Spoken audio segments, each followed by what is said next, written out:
What's going on, everybody?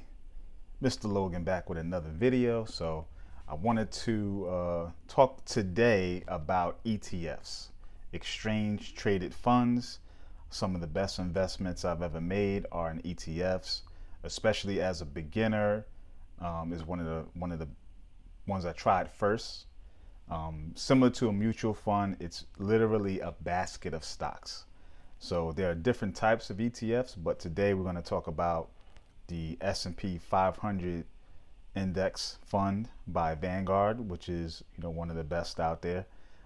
So if you don't know, the S&P 500 is a stock index, and this ETFs basically models the S&P 500 to have all those stocks in this fund so that you can be basically diversified by having one security. So this one security will have everything that the S&P 500 has. So I'm going to walk through it on Yahoo Finance, and then I'm also going to show you the Vanguard website that has more in-depth information about the ETF.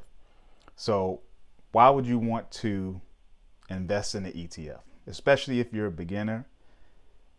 This probably is for you because you don't know what to pick yet. You're starting with your first investment. You've got $1,000 and you're like, I don't know what to do. I don't know how to research stocks. I don't really know where to go. So an ETF is good because all the work is done for you by the fund's management, right? So Vanguard did all the work to invest in creating this exchange traded fund to allow you to be part of that fund and be diversified right off the bat. And diversification is good because it kind of gets you, it manages your risk. So you don't invest in just one thing, and if that one business, does something you don't like, you start to lose money. So you're not singularly covered in that way. You have, lots of exposure to lots of different companies. And if one company does well and another one doesn't do so well, hopefully that over under is in a positive direction and you're in the black. So let's walk through it. So I'm on Yahoo Finance. To me, it's the best place to go if you're a beginner because easy to get to. Everything's laid out pretty well. Yes, you can sign in and get, pay for extra services and things like that. But for the most part, it's pretty comprehensive. And because they run ads, they give you a lot for free. So hopefully that stays that way for quite a while. It's been that way for as long as I've been looking at it. I also use other tools and I do other research based on what it is I'm looking for. But, I recommend if you're a beginner, just go to Yahoo Finance, punch in what you're looking for, and most of it is going to be there, on a high level. So let's look at it. So like anything, any security that I like to look up, I do look at the chart. So first thing I want to do is I want to see for the last 5 years, what has it been doing? So for the most part, it's been up and to the right. So depending on where you get in, and again, don't time the market, get in. If you do like this security, get in at multiple places so you can dollar cost average your risk, right? Keep going. So it has been going up and to the right. So let's look at the max. So since the inception, again, nice climb from 2010 to today in 2024, February 2024, it's been going up. So you see a nice steady up and to the right. That's what you want to see, right? Perfect. So what else do we need to pay attention to? So here's key, right? Inception date. For any security, especially ETFs, which are created with a lot of securities within it, you want to know how long they've been around. This particular ETF has been around since 2010, so that's a good thing. Another thing is the expense ratio. So the expense ratio is basically how much does Vanguard take from you when you sell the stock, right?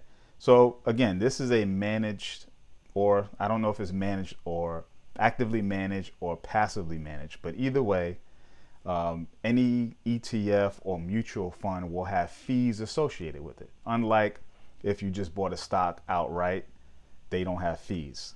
The brokerage you work with may have fees, but the actual fund itself has fees. So because they do all the work for you, they're going to charge you a small percentage for doing the work, and that's what they get.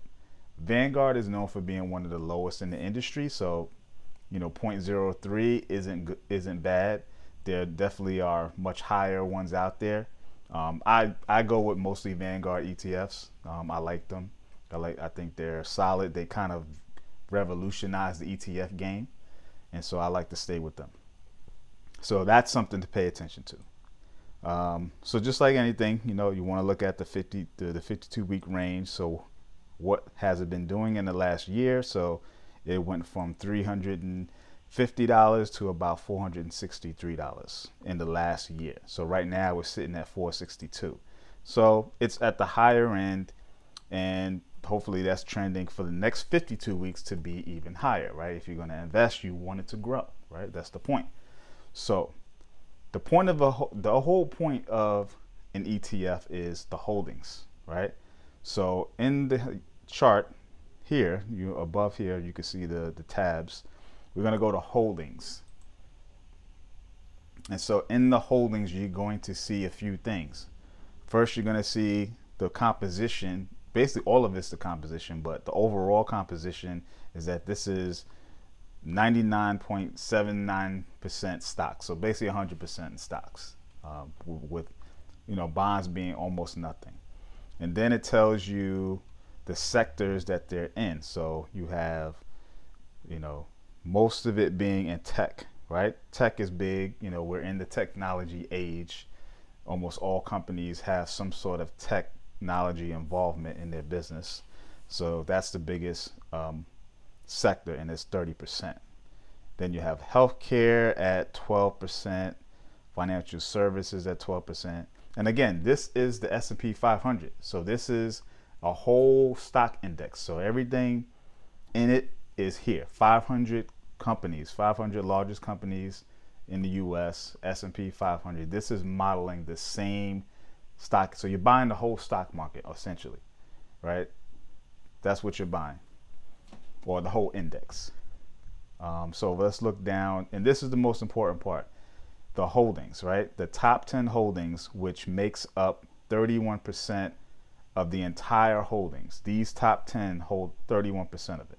So you can see right off the bat, you have Microsoft, Apple, Nvidia, Amazon, Meta. You've got two classes of Google, and you've got Berkshire Hathaway, that's Warren Buffett. You've got Tesla, and you've got Broadcom, which is a partner with Apple, I believe. They make chips, computer chips and technology. So they're into tech. So most of this is almost all tech, right? Everything's tech. And so the largest holding is Microsoft, and then it kind of goes all the way down. So you can see that these are solid companies you've heard of and probably want to invest in separately, individually, but they're all within this as a holding. So again, you're seeing a broad mix of companies that you get to own with buying one share. So you could, get this and a few other securities and you could be fine, So that's that. So there's other data here. So again, you could look up historical prices, so you know where the prices have been over time, any given point in time. That gives you some insight. You could look up the dividends, the stock splits, the capital gain, and you can do it by the time period. So that's also good. So another thing I would suggest is, because this is a product of a company, you want to go directly to the company and learn about what this product is. So the stock symbol is VOO, And so within that, you can see even more information directly from the company. So you could do this with any company. If you go to their investor relations area of their site, and they will give you more information about what they do with their products and their their public shares. So let's see what else we can find. So here this says portfolio composition. So it tells you more information about the company that we've already saw, but what I'm looking for is even more about the holdings. So holding details. Again, we saw a lot of this already, but there's probably going to be even more. Nope, they only show you that. That's it. Okay, but I'm sure there's a way to find out all of it, but it's probably too large because it's 500 companies. So that's it. That's all I wanted to show you. ETFs are a great way to get into investing right off the bat. You know, you get exposure to a lot of companies at once. There's so many ETFs out there that you can look at, and there's different sector ETFs. There's going to be healthcare ETFs. There's going to be dividend ETFs, and that's it. If you like this one, give me a like and subscribe. Peace, y'all.